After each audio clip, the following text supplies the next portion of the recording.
Salam dəyərli abituriyentlər, əziz şagirdlər, müəllimlər və digər izləyicilərimiz. Bugün kimyanın ilk anlayışları mövzusunda ilk dərsimizi sizlərə təqdim edəcəyik və davamlı olaraq dərslərimiz sizlərə təqdim olunacaq. Kanala abunə olub bildirişlərə açıq tutsanız davamlı olaraq dərslərimizi izləyə biləcəksiniz. Qeyd edim ki, bu dərslər zamanı necə daha tez öyrənmək olar və öyrəndiklərimizi daha düzgün necə tətbiq edə bilərik, bunları da sizlərə aşılamağa çalışacağıq. Həmçinin müxtəlif test tapşırıqları da sizlərə təqdim olunacaq kanalımızda. Bütün fənlər üzrə inşallah dərslərimiz sizlərə təqdim olunacaq. Bəli, gələk mövzumuza. Kimyanın ilk anlayışlarından danışacağıq. Kimya nəyi öyrənir? İlk öncə bu sualı özümüzə verməliyik. Kimya elmi nəyi öyrənir? Bəli. Hal-hazırda ekranda görürsünüz, kimya maddələrin xassələri, tərkibini, quruluşunu, çevrilmə proseslərini və bu zaman baş verən dəyişiklikləri öyrənir. Bu, kimyanın qısa tərifidir deyə bilərik, çünki ilk anlayışlardır və buna görə də daha primitiv şəkildə sizlərə təqdim edirik ki, daha anlayışlı olsun. Bəs dedik ki, kimya maddələri öyrənir, onların xassələrini, çevrilmələrini, tərkibini, quruluşunu və s. Bəs maddə nədir, dəyərli dostlar? Gəlin maddə anlayışını sizlərə izah edək. Dəyərli dostlar, kimyada maddə sükunət kütləsinə malik olan fiziki cisimlərin tərkibini təşkil edən materiya növüdür. Yəni, ətrafımızda nə qədər əşya görürüksə, onları təşkil edən nə varsa, bu, belə deyək, bu adlanır maddə. Məsələn, misal olaraq göstərirəm. Əlimdə hal-hazırda stəkan var. Bu, şüşədən düzəldilib və bunun deməli, maddəsi, materialı, lora dildə desək, şüşədir. Yəni, ətrafımızda gördüyümüz nə varsa, onu təşkil edən məhz maddələrdir. İndi biz burada dedik ki, ətrafımızdakı əşyalar, cisimləri təşkil edən nə varsa, bəs cisim nədir? Bu anlayışı da gəlin sizlərin nəzərinizə çatdıraq. Cisim, canlı və cansız təbiətdə olan bütün əşyaların ümumi adıdır. Yəni, ətrafda nə görürüksə, bunlar cisimlərdir. Təbii cisimlər var və insanlar tərəfindən sonradan yaradılmış cisimlər var. Məsələn, tutaq ki, bu spirt qutusunu, spirt toplanan qutunu insanlar tərəfindən düzəldilib, amma təbiətdə ağac və yaxud hər hansı bir qaya deməli, təbii cisimlərdir. Bəs cisimlə maddəni necə fərqləndirmək olar? Bunun üçün ilk öncə, dəyərli dostlar, biz maddənin xüsusiyyətlərini başa düşməliyik. Maddənin xüsusiyyətləri nədir? Maddənin kütləsi var və müəyyən həcm tutur. Yəni, dedik ki, məsələn, bu şüşədən düzəldilib, bunun maddəsi şüşədir və müəyyən bir kütləsi var və müəyyən bir yer tutur. Fəzada müəyyən bir yer tutur, dəyərli dostlar. Bunu da sizin nəzərinizə çatdırmış olduq. Və davam edək. Deməli, maddənin xüsusiyyətləri barəsində sizləri məlumatlandırdıq. Kütləsi var, həcmi var və hissəciklərdən ibarətdir.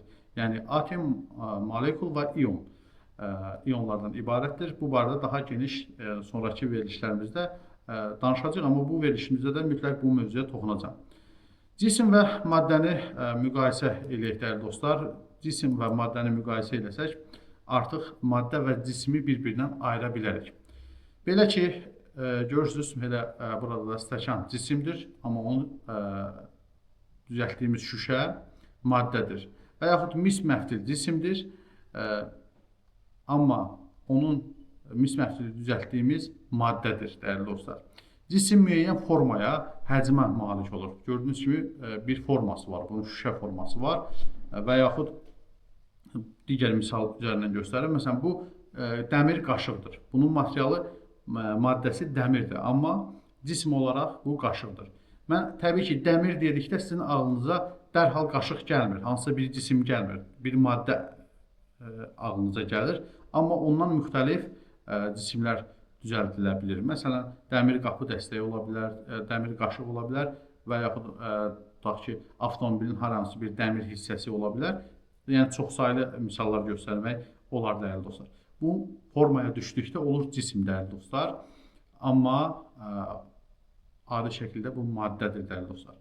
Bundan əlavə, su, məsələn, misalında göstərək, su maddədir. Amma su damcısı artıq cisimdir. Misməftil qeyd etdik. Kömür parçası cisimdir. Bir kömür parçası götürür. Bunun bir forması var. Bu cisimdir. Amma kömür dedikdə, karbon dedikdə, dəyərli dostlar, artıq bunun tərkibini başa düşmüş oluruq. Gəlin indi bir də, dəyərli dostlar, maddələrin xassələri haqqında, onların tərkibi, quruluşu və oxşar və fərqli cəhətləri müəyyən edən fiziki və kimyəvi xüsusiyyətlərdir. Maddələrin xassələri, onların tərkibi, quruluşu, oxşar və fərqli cəhətlərini müəyyən edən fiziki və kimyəvi xüsusiyyətlərdir. Yəni, maddələr fiziki və kimyəvi xassələrinə görə xarakterizə olunur, dəyərli dostlar. Xassələri müqayisə edək. Məsələn, tutaq ki, spirt və su rəngsiz maddələrdir. Spirti görürsünüz, dəyərli dostlar, bunun içində rəngsiz maddədir. Su da misal olaraq buradan əyani şəkildə göstərəcəm, dəyərli dostlar, hər bir şey sizə. Bax, gördüyünüz kimi bu su da burada qalsın. Bu su rəngsiz maddədir. Spirt də rəngsiz maddədir, dəyərli dostlar. Bu oxşarlıqdır. Bu iki maddənin oxşarlığıdır. Amma spirt bilirsiniz, yanıcıdır. Spirti indi burada efirdə yoxlamaq istəmirəm, göstərmək istəmirəm. Yəni ki, yaxşı bilirsiniz. Spirt yanıcıdır və iyi var, xüsusi spesifik iyi var və dada malikdir. Hansı ki, acı dadı var. Eyni zamanda su isə şəffafdır və yanmayan maddədir və dadsız maddədir, qoxusuz maddədir, dəyərli dostlar. Bax, bu da fərqləndirən cəhətlərdir. Spirtlə, belə deyək, suyu. Gələk, maddələr iki cəhətdən xarakterizə olunur dedik. Fiziki xassələri və kimyəvi xassələri. Fiziki xassə nə deməkdir? Gəlin, ilk öncə bundan başlayaq. Beləliklə, fiziki xassələr maddənin kimyəvi tərkibi dəyişmədən müşahidə və ölçmə yolu ilə öyrənilən xüsusiyyətlərdir. Misal olaraq göstərdik bir qədər öncə. Yenə sizə əyani şəkildə təqdim edəcəm, dəyərli dostlar. Belə ki, maddələrin rəngi, məsələn, biz baxırıq, tutaq ki, deyirik ki, bu şəkər tozu ağ rəngdədir. İyi yoxlayırıq ki, yoxdur, dadı, şirin dadı var, aqreqat halı bərkdir. Sonra elektrik keçirmə qabiliyyətinin onun ərintisi və yaxud suda həll etdikdən sonra elektrik keçirmə qabiliyyətini, istilik keçirmə qabiliyyətini ölçürük. Tutaq ki, ərimə temperaturunu, donma temperaturu, bunlar eyni əslində məfhumlardır. Ərimə və donma temperaturu, qaynama temperaturunu və s. ölçürük, dəyərli dostlar. Bu olur, deməli, maddələrin fiziki xassələri. Yəni, fiziki xassələr rəngdir, iydir, daddır, aqreqat haldır, sıxlıqdır, elektrik keçirmədir, istilikdir, ərimə temperaturu, donma, qaynama və s. Yəni, bunları daha geniş İnşallah öyrənəcəyik. Kimyəvi xassələrə gəldikdə maddələrin başqa maddələrə çevrilməsi və ya qarşılıqlı təsir ilə bağlı xassələrdir. Qısa şəkildə desək, hər hansı bir reaksiya baş verir, bir maddə başqa maddəyə çevrilir və yaxud birləşmə, ayrılma reaksiyaları baş verir ki, bu mövzuda geniş növbəti videolarda artıq siz kimyanı dərindən öyrəndiksə məlumat verəcəyik. Fiziki xassə sayılmır. Nə sayılmır, onu sizin nəzərinizə çatdırım, dəyərli dostlar. Təcrübəçi tərəfindən dəyişdirilə bilən əlamətlər fiziki xassə sayılmır. Məsələn, tutaq ki, biz dedik ki, bu maddə, bu sudur, su şəffafdır, dadı yoxdur, iyi yoxdur və s.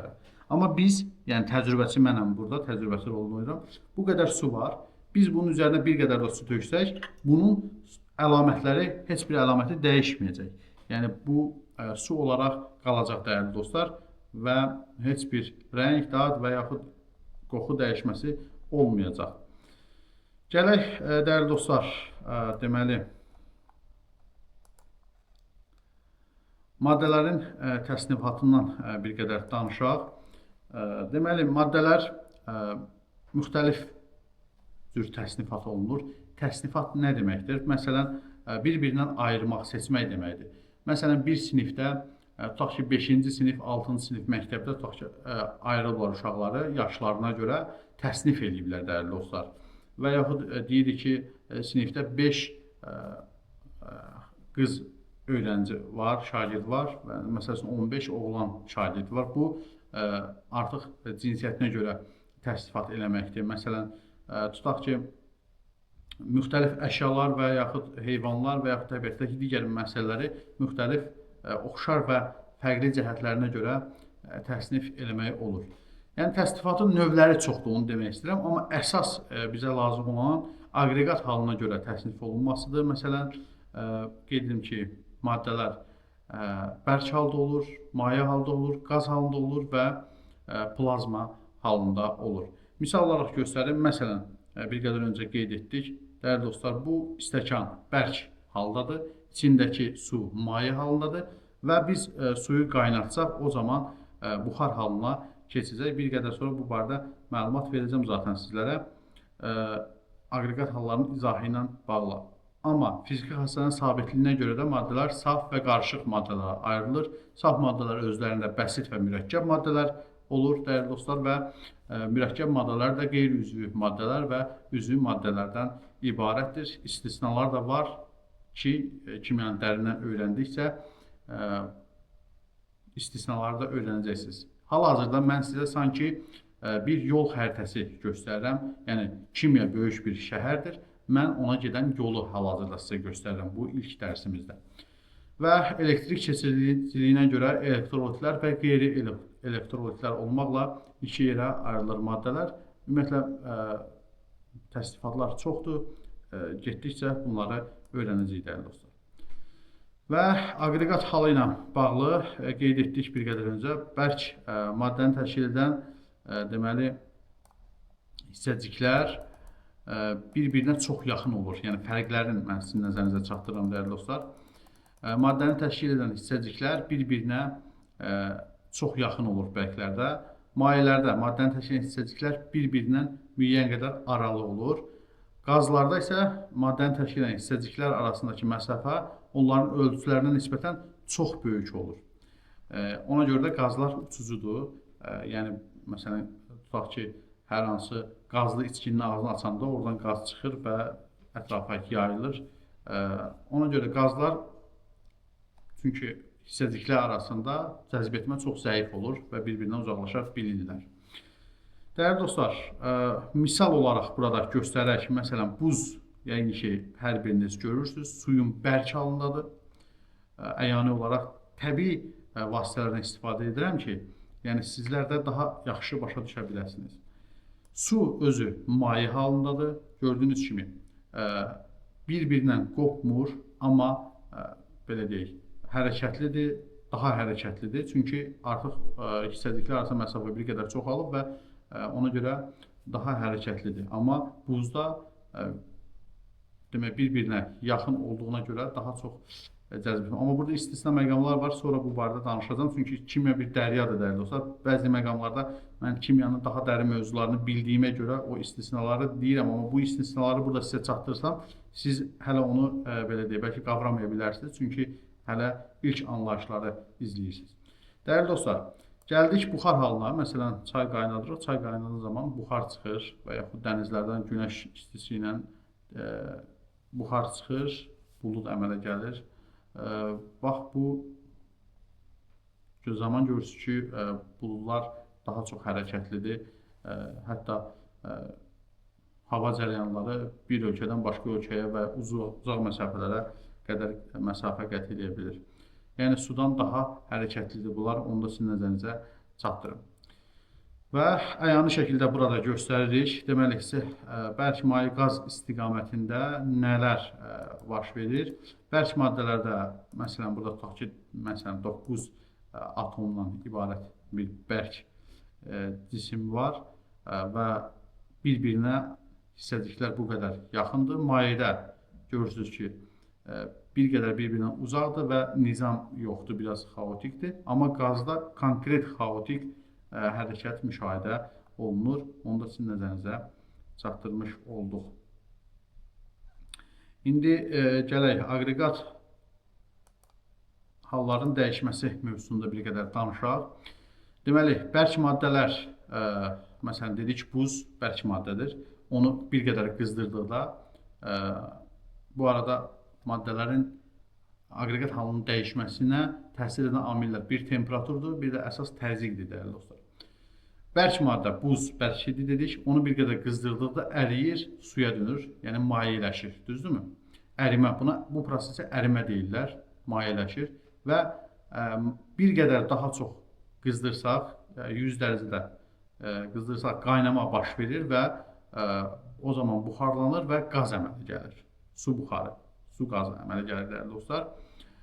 Və burada sublimasiya və desublimasiya məsələləri var. Bunu da sizə əyan olaraq izah edeyim. Amma ondan öncə qeyd edim ki, qazı soyutduqda yenidən mayeyə çevrilir. Məsələn, tutaq ki, çöldə soyuqdur, biz pəncərəyə isti nəfəsimizi verəndə nəfəsimizdəki rütubət o soyuq pəncərəyə dəyəndə orada mayeləşir. Yəni ki, görərsiniz, pəncərənin üzəri su qatı ilə, nazik su qatı ilə örtülür. Bəzən əlimizlə də nəsə yazırdıq uşaq vaxtı, məsələn, onun üzərində. Yəni ki, yadınıza gələr və yaxud avtomobildə harasa gedəndə şüşəyə nəfəsimizi verəndə artıq şüşədə bir buxarlanma kimi, tərləmə kimi görünür dəyərli dostlar. Bu, təbii ki, içəridəki isti havanın tərkibindəki rütubətin soyuq pəncərəyə toxunduqda mayeləşməsindən irəli gəlir. Və suyu və yaxud digər mayələri soyutduqda bərkimə prosesi baş verir. Sublimasiya, desublimasiya nədir? Sublimasiya odur ki, bərk maddə birbaşa qaz halına keçir. Yəni, adi şəraitdə, məsələn, yod olur, belə deyək, bərk halda, dəyərli dostlar. İndi misal göstərəcəm burada, bax, yod olur bərk halda. Amma onu bir qədər qızdırdıqda, o maye halına keçmədən birbaşa qaz halına keçir. Yəni, buxarlanır və bənövşəyi bir buxarı əmələ gəlir ki, növbəti videolarımızda, növbəti verilişlərimizdə, dərslərimizdə biz sizə məhz sublimasiya prosesini təcrübə olaraq da göstərəcəyik. Və yaxud, məsələn, görə bilərsiniz, yəqin ki, toylarda adətən bəy gəlin məclisə daxil olanda, rəqs edəndə, toylarda belə quru buzdan istifadə edirlər. Quru buzu bir qədər suya salanda artıq onun temperaturu artdığına görə oradan sürətli qaz halına keçir. Yəni ki, görürsünüz belə və yaxud indi yeyəcəklər də satılır, uşaqlar yaxşı bilərlər. Əjdaha nəfəsi adlanan yeyəcəklərdə yedikcə ağızdan belə tüstü kimi çıxır. Əslində bu quru buzdur dəyərli dostlar və birbaşa deməli sublimasiya eləyir. Və yaxud desublimasiyada həmin prosesin əksidir. Məsələn, naftalanmazından misal göstərə bilərik. Naftalanmazında birbaşa buzlaşma gedir. Qaz halından birbaşa bərk hala keçir və yaxud əksi baş verir ki, bu barədə onsuz geniş növbəti verilişlərimizdə, dərslərimizdə danışacağıq.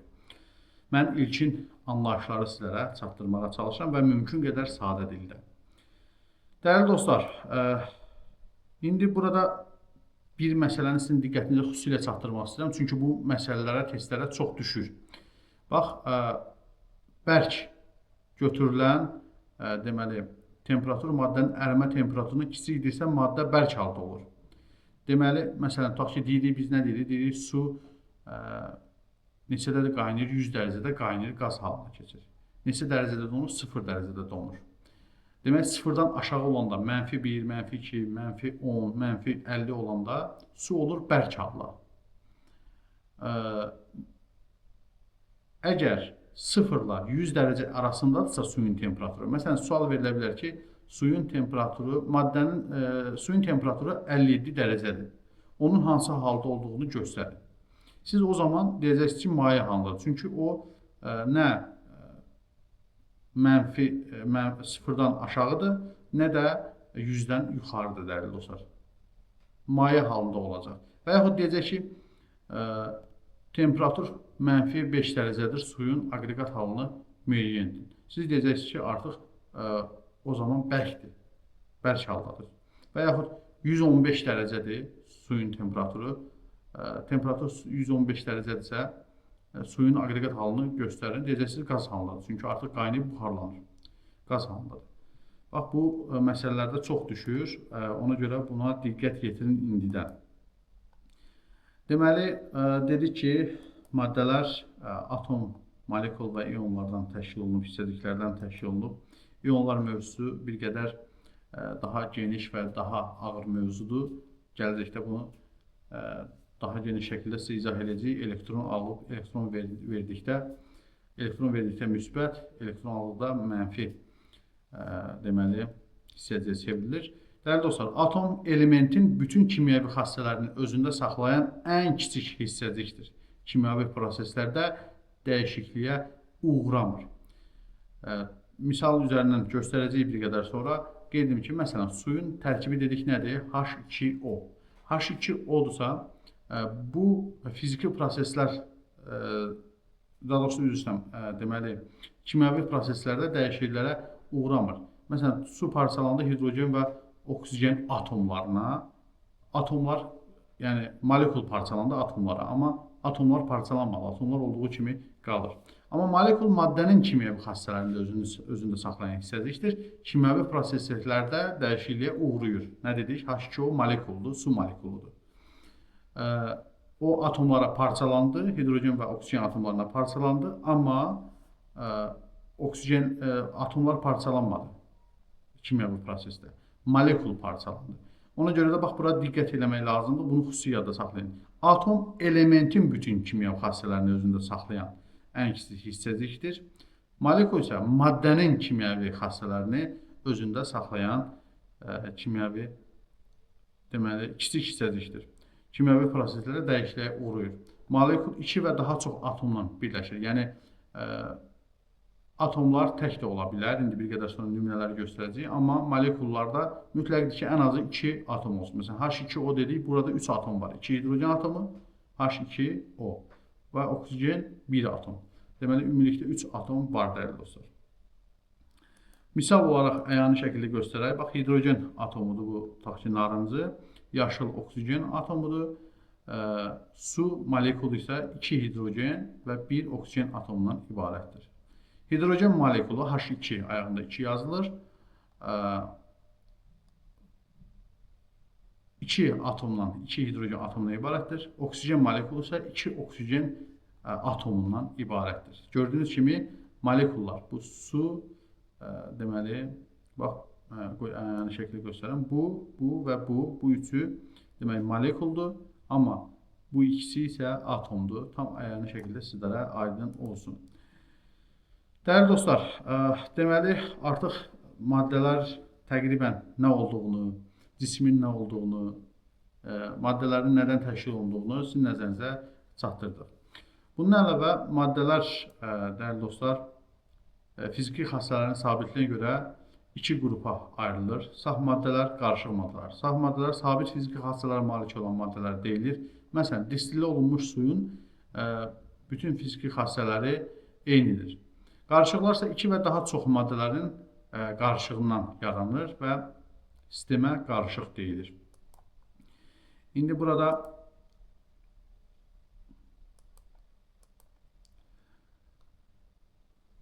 bəsit maddə və mürəkkəb maddə anlayışını da sizlərin nəzərinizə çatdırım. Daha sonra qarışıq maddələrlə bağlı çox aydın təcrübələr aparacağıq burada. Bəsit maddə nədir? Deməli, eyni növ atomlardan əmələ gəlmiş maddələrə bəsit maddələr deyilir. Bir qədər öncəki şəkildə dərsində bu barədə misal olaraq göstərdik. Qayıdın bir dəqiqə ora, dostlar. Baxın, burada gördüyünüz kimi, məsələn, hidrogen molekulu vardı. 2 hidrogen atomundan ibarətdir. Oksigen molekulu vardı. 2 oksigen atomundan ibarətdir və su molekulu vardı. Burada hidrogen və oksigen molekulu vardı. Yəni, burada da adi misal olaraq göstərə bilərik. Gördüyünüz kimi, bu maddədə, yəni suda 2 növ atom var. Hidrogen atomları və 1 oksigen atomu. Yəni, müxtəlif atomlar var. Amma hidrogen və oksigenin deməli, molekullarında eyni növ atomlar var. Hidrogende 2 dənə hidrogen atomu var. Oksigende 2 oksigen atomu var. Yəni, bunlardakı atomlar eynidir. Yəni, beləliklə, bu maddələr deməli, bəsit maddələrdir. Bu isə mürəkkəb maddədir, dəyərli dostlar. Onu sizin nəzərinizə bu şəkil üzərindən də çatdırmağa çalışdım. Və burada aydın şəkildə yenə göstərilir. Bax, oksigen molekuldur. 2 oksigen atomundan ibarətdir. Gördüyünüz kimi burada da digər hər hansı bir, tutaq ki, hidrogen olsun və yaxud elə oksigenin özü olsun, digər bəsit maddələr misal göstərilir. Mürəkkəb maddələrə gəldikdə, mürəkkəb maddələr qeyd etdik. Bax, burada hidrogen, hidrogen və oksigen. Oksigen, hidrogen, hidrogen. Fərqli-fərqli atomlardan ibarət olur. Müxtəlif növ atomlardan təşkil olunmuş maddələrə mürəkkəb maddələr deyilir. Yəni, bu qədər sadə bir şeydir. Əgər bir molekulun tərkibində 2 və daha çox deməli, növdə atomlar varsa, bu mürəkkəb maddədir. Əgər eyni növ atomlardan ibarətdirsə, bu bəsit maddədir. Gələn növbəti saf və bəsit maddələrlə bağlı daha bir neçə misal göstərək ki, daha aydın olsun. Hidrogen, deməli, hidrogen molekuludur. 2 hidrogendən ibarətdir. Gördüyünüz kimi 2 eyni növ atomdur. Oksigen eyni növ atomdur. Azot molekuludur, dəyərli dostlar. Eyni növ azot atomlarından ibarətdir. Xlor atomudur. Gördüyünüz kimi indeksində 2 yazılıb. Bu indekslər yeri gəlmişkən yəni atomların sayını göstərir. 2 atomdan ibarət olduğunu göstərir burada. Və deməli, azot monoksid gördüyünüz kimi azot və oksigen atomlarından, fərqli atomlardan ibarətdir. Həmçinin su 2 hidrogen və 1 oksigen atomdan ibarətdir. Azot deməli dioksid və karbon dioksid. Bunlar gördüyünüz kimi fərqli-fərqli atomlardan ibarətdir. Tam ayəni şəkildə bunları da gördük, yəni ki, yaddaşımızda artıq qalacaq. Və bir də var, allotropik şəkil dəyişmələr, dəyərli dostlar, onu da sizin nəzərinizə çatdırım. Allotropik şəkil dəyişmə nədir? Deməli, bəsit maddələrin allotropik şəkil dəyişmələri olur. Yəni, yalnız bəsit maddələrdə allotropik şəkil dəyişmələr mümkündür. Allotropiya eyni kimyəvi elementin eyni aqreqat halında, lakin fərqli quruluşda mövcud olmasıdır. Bu fərqli quruluşlar allotropik şəkil dəyişmələr adlanır. Məsələn, misal olaraq göstərir burada. Məsələn, karbonun müxtəlif deməli allotropik şəkil dəyişmələri var. Almaz çox sərtdir, şəffafdır, amma o da karbon atomlarından ibarətdir. Qrafit yumuşaqdır, eyni zamanda rəngi qaradır və elektrik keçirir. Əlamətləri bir-birindən fərqlənir, amma atomları eynidir. Sadəcə atomların düzülüşünə görə, fərqli quruluşuna görə bir-birinə fərqlənir, dəyərli dostlar. Tutaq ki, füllerin və qrafit dedik. Bəli, karbon deməli qrafin və füllerin də var. Bunlar arasında misallar növbəti inşallah karbon mövzusunu danışaraq daha geniş təqdim olunacaq sizlərə. Oksigenə gələk. Oksigəndə məsələn O2 var, adi oksigen molekulu və bir də ozon var, O3. Bunlar bir-birindən fərqli. İkisi də oksigen atomlarından ibarətdir. Məsələn, oksigen molekulu O2 2 oksigen atomundan ibarətdir, amma O3 isə 3 oksigen atomundan ibarətdir. Oksigen nəfəs almaq üçün vacib bir qazdır və qoxusuzdur, dadsızdır belə deyək. Amma ozon kəskin iyili və zəhərlidir. Həmçinin şənləndirici qaz hesab olunur. Çünki o nəfəsə getdikcə müəyyən psixoloji təsirlər eləyir belə deyək orqanlara. Kükürt məsələn var. Kükürt rombik kükürt var, monoklinik kükürt var və plastik kükürt var. Bunlar barəsində kükürt mövzusunda daha geniş danışacaq. Sadəcə allotropiyanı başa salmaq istəyirəm ki, bunlar yəni eyni atomlardan təşkil olmuş, amma fərqli quruluşda mövcud olan maddələrdir. Fosforda məsələn ağ fosfor var, qırmızı fosfor var, qara fosfor var. Yəni burada ağ fosfor çox zəhərlidir, qırmızı fosfor daha sabitdir, qara fosforda görürsünüz dəyərli dostlar aşağıda. Yəni qırmızı fosfordan bu arada yəqin ki bir çoxlarınız evdə görmüsünüz kibritin ucunda məhz bu fosfordan istifadə olunur dəyərli dostlar. Həmçinin kükürddən də. Burada misalları ekranda göstəriblər dəyərli dostlar. Yadda saxlamaq üçün burada bir-iki qeydlər aparmışam. Burada allotropiya yalnız bəsit maddələrə aiddir. Bir qədər öncə bu arada danışdım. Kimyəvi tərkib eyni, quruluş və xassələr fərqlidir. Fiziki xassələr, rəng, deməli, elektrik keçiricilik dəyişir. Yəni, maddələrin allotropiyasından, deməli, asılı olaraq bunlar fiziki xassələr dəyişir. Keçək növbəti, deməli, burada nəyi göstərməyə çalışmışam, dəyərli dostlar? Bəsit maddələr və mürəkkəb maddələr. Bir qədər öncə qeyd etdik, atomlar, molekullar ən azı 2 atomdan ibarət olmalıdır. Amma burada metallar, qeyri-metallar gördüyünüz kimi bəsit maddələrdir. Və misal olaraq qeyri-metalların əmələ gətirdiyi bəsit maddələr də aşağıda qeyd eləmişəm sizlər üçün. Bir atomlu qaz halında olan bəsit maddələr, deməli, təsirsiz qazlar da burada var. Çox atomlu qaz halında olan bəsit maddələr, hidrogen, oksigen, ozon, flor, xlor və azot. Çox atomlu maye halında olan bəsit maddə bromdur, dəyərli dostlar. Və çox atomlu bərk halında olan bəsit maddələr fosfor, kükürt və yoddur. Bunu da sizin nəzərinizə çatdırmış olduq. Gələk mürəkkəb maddələrə. Mürəkkəb maddələr dedik ki, nədir? Ən azı 2 atom növü olmalıdır bunun molekulunda. Məsələn, suda dedik ki, 2 hidrogen və 1 oksigen atomu var. Yəni, fərqli atomlar var. Yəni, burada gördüyümüz kimi həm hidrogen, həm oksigen atom, fərqli atomlar oldu. Mürəkkəb maddələr də üzvü maddələr və qeyri-üzvü maddələrə ayrılır mənşəyinə görə. Qeyri-üzvü maddələr də oksidlər, əsaslar və turşulara, turşular və duzlara, 4 yerə ayrılır.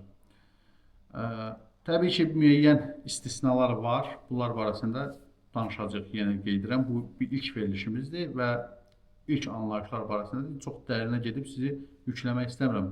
Bu yükləmələr olduğuna görə kimyafobiya yaranır. Uşaqlar kimyanı öyrənmək istəmirlər. Amma kimya çox maraqlı elmdir. Həqiqətən bütün dünyanı başa düşmək üçün məncə kimyanı öyrənmək lazımdır.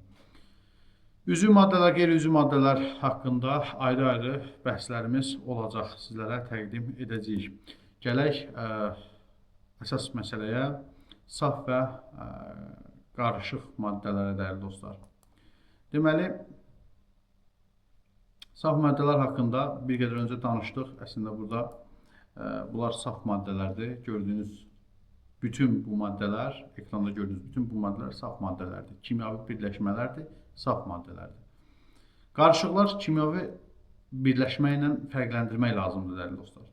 Kimyavi birləşmələrin qarışıqlardan fərqi nədir? Qarışıqları anladandan sonra sizlərin nəzərinizə çatdıracağım. Gələk, qarışıqlar homogen və heterogen olmaqla 2 yerə ayrılır.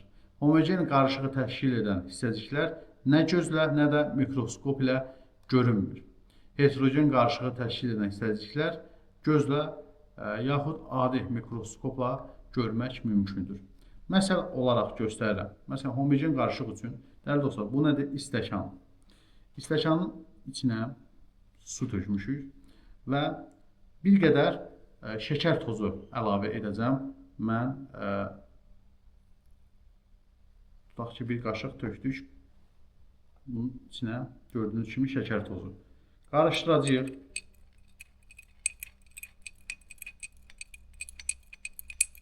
Hal-hazırda su biraz soyuq olduğuna görə biraz gec həll olur. Bu tam həll olandan sonra, dəyərli dostlar, bu suyun içində görünməyəcək.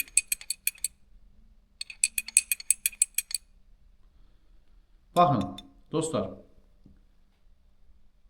şəkər tozu ağ rəngdə idi, bu isə şəffaf idi. Tökdük bir qaşıq buna, qarışdırdıq, ağ rəngdə şəkər tozu görünmür. Niyə?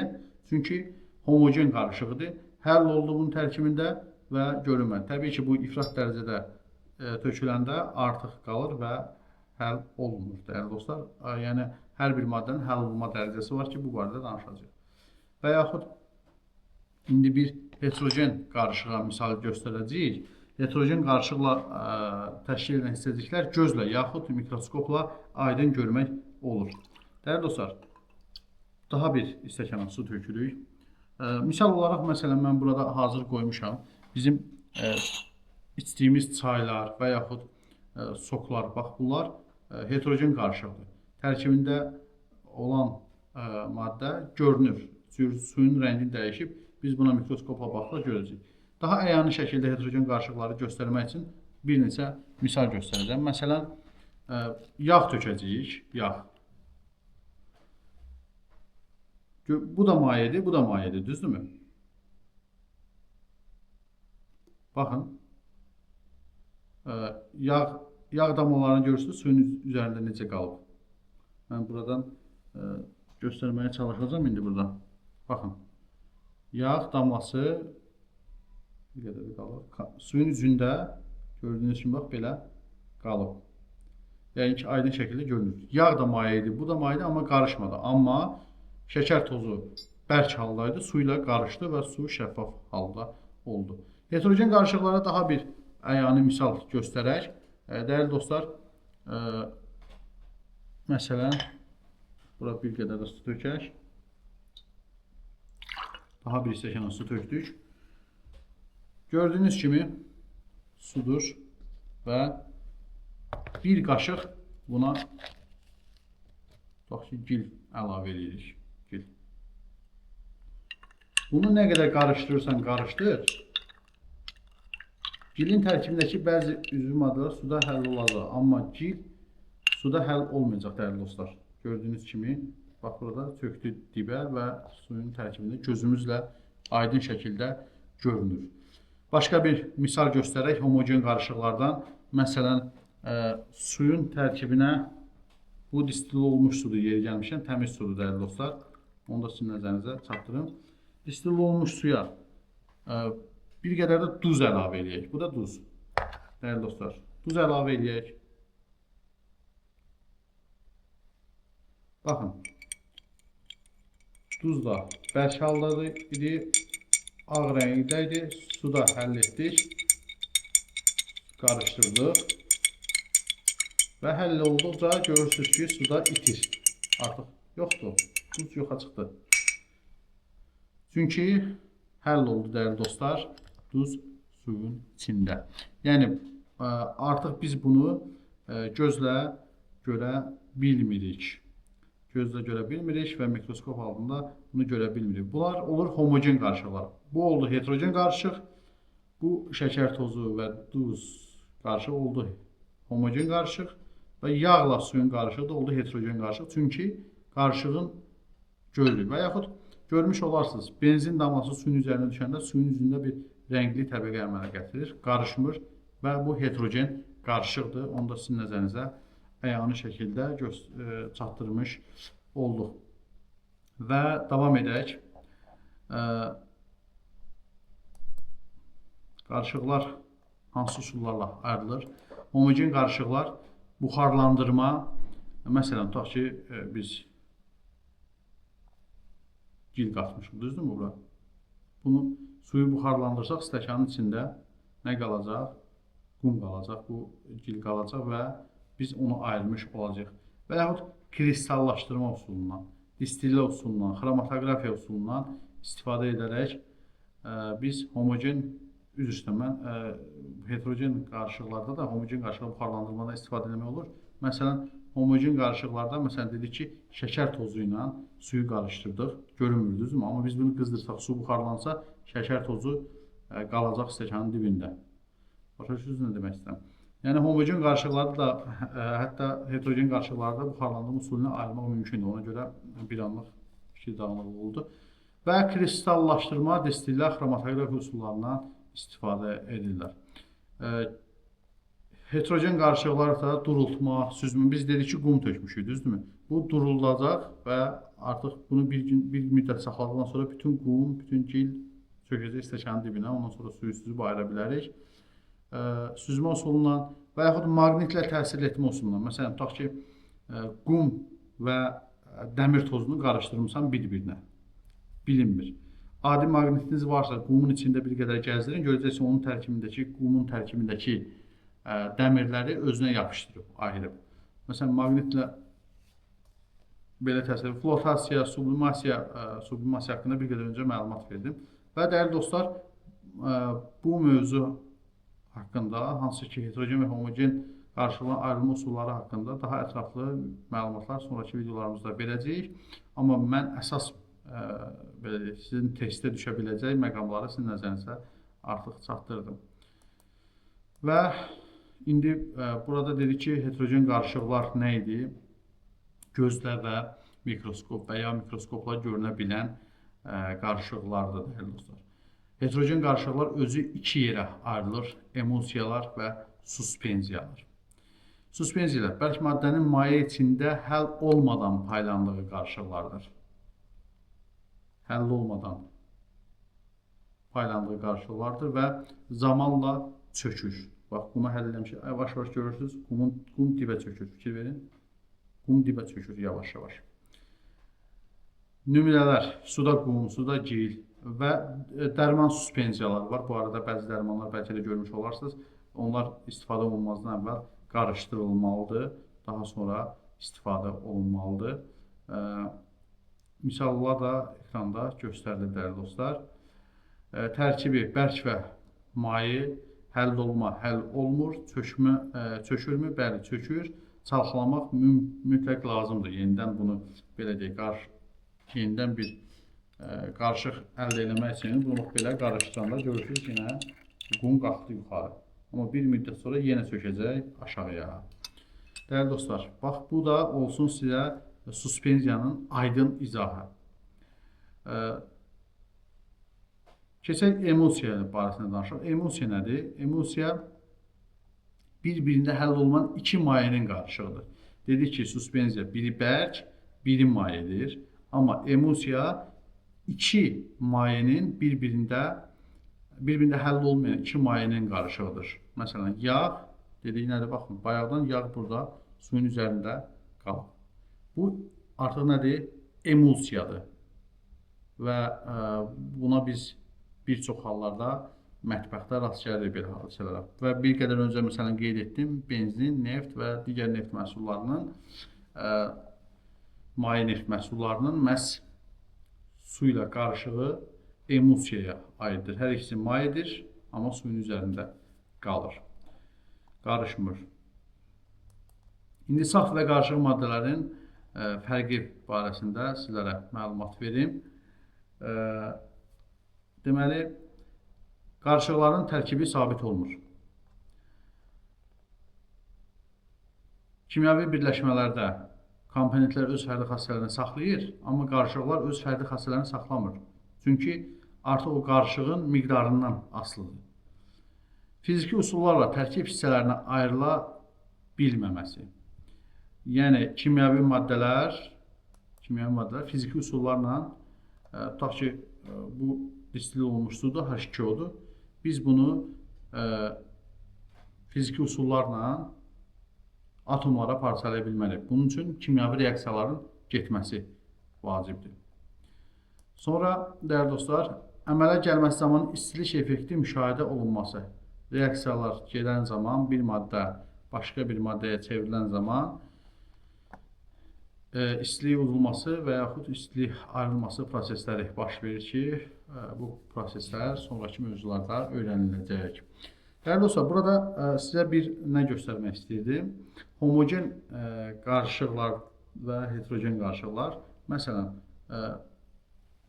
bir yenə stəkan götürək və buna su əlavə edək.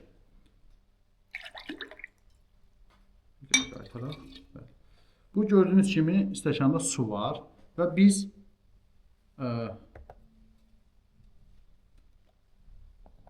spirt, gördüyünüz kimi spirtdir dəyərli dostlar. Spirti bunun üzərinə əlavə edəsək, fikir verin. Diqqətlə baxaq. Deməli, spirtlə su bir-birinə qarışdı, bir-birindən fərqlənmir. Bu nə idi? Deməli, biz dedik ki, homogen qarışıqlar var. Homogen qarışıqlar deməli, tutaq ki, bərklə mayeni göstərmişdik, şəkər tozu, duzun suda həll olması və maye ilə mayenin qarışığını da göstərdim. Digər tərəfdən, maye qarışığı heterogen də ola bilər ki, bu əyan olaraq yağ və su qarışığını da sizlərə göstərdim. Bax belə, dostlar, düşünürəm ki, sadə şəkildə sizlərə izah edə bildim. Yenə də bəlkə mənim unutduğum və yaxud gözümdən qaçan, diqqətə almadığım, sizin üçün maraqlı olan hansısa suallar varsa, mütləq şərhlər bölümündə yazın. Biz də sizin suallarınızı mütləq cavablandıracağıq. Növbəti verilişlərimiz ard-arda gələcək. Dərslərimizi izləyib bəhrələnə bilərsiniz. Qeyd edim ki, dərsləri qayd edin və yol gedərkən belə qulaqlığı taxdınız və dinləyə-dinləyə videonu izləyib avtomobildə, avtobusda, metroda, harasa gedə-gedə yenə də dərsləri öyrənə bilərsiniz. Hər gün çox yox, 20-30 dəqiqə vaxt ayırıb videolarımızı izləsəz, bu sizin uğur qazanmağınız üçün açar olacaq deyə düşünürəm. Ümid edirəm ki, dərslərimizdən faydalanan xeyli dostlarımız olacaq. Mən kimya müəllimi deyiləm, kimyanın özüyəm. Növbəti videoda görüşmək ümidi ilə hələlik.